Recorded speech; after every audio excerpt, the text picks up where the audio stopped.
Okay, so konting update lang dito sa binubuo natin. And ito yung ating sigunyal. Tapos connecting rod, piston. Yan. So binag ko ito kahapon. Ang sabi ko is papalitan na natin itong part na yan. Yan. Ang sukat nito, ang diameter niyan ay 36 mm. Tapos ito naman, ang labas niyan, ito is 40 mm.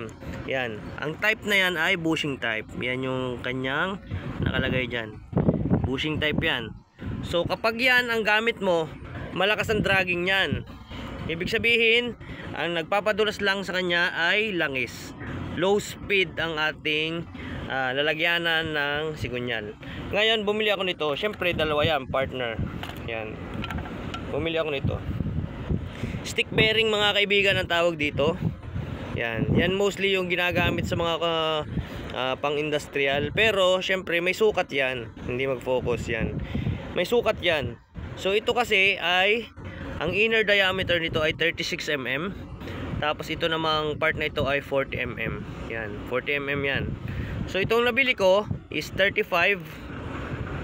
At saka ito ay 45. 35, 45. So ibig sabihin magre-rebore tayo dito.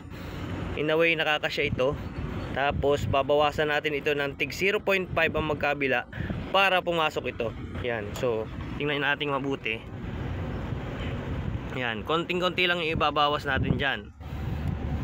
Siguro padadaanan lang ng liha yan para humakap ito.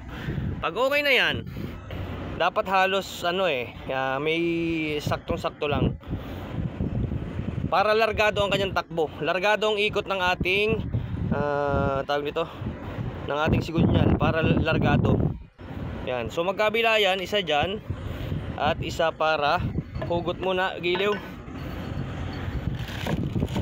Yan, isa para dito. So ito, yung isang yan.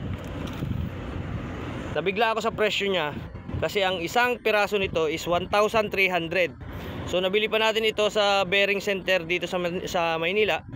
At ang hirap makakita. Ang hirap makakita ng pinaka close talaga dito sa sukat na ito. So 1,300 to 1,600 itong dalawa magkabila. Bearing pa lang yan ha. Bearing pa lang yan. So, di ba napakahirap So sa pakaukaunti na parts na ilalagay natin dito. So nakaka-accumulate na tayo, nakakaipon na tayo ng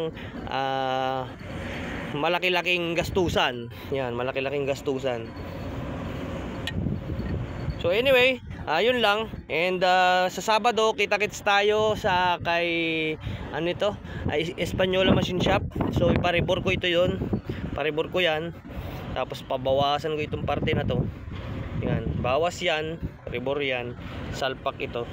Tapos yung mga manghihingi sa akin yan ng sticker, may mga nakakasalubong ako sa inyo.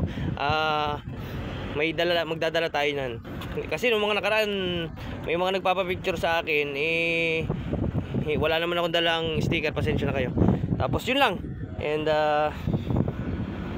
hanggang dito na lang muna. So kita-kits tayo doon. Alright.